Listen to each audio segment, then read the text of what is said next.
100 বছর আগে একজন সেরা তালামিস্ত্রি এমন একটি সিন্দুক তৈরি করেছিলেন যা কেউ খুলতে পারত না। কিন্তু একদিন তিনি নিজেকে সেই সিন্দুকের ভেতরে আটকে ফেলেন এবং তারপর তালাটি গভীর সমুদ্রে ডুবিয়ে দেন।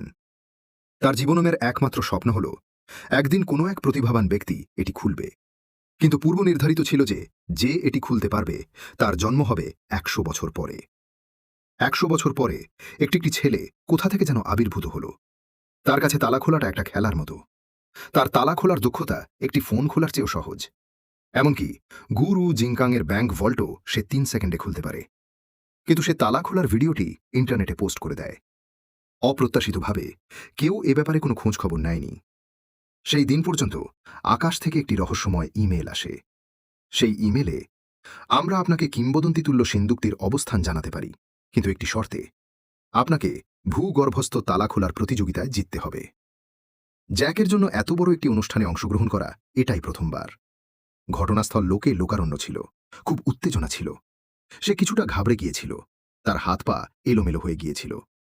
কিন্তু তার 3 মিনিট দেরি হয়ে গিয়েছিল।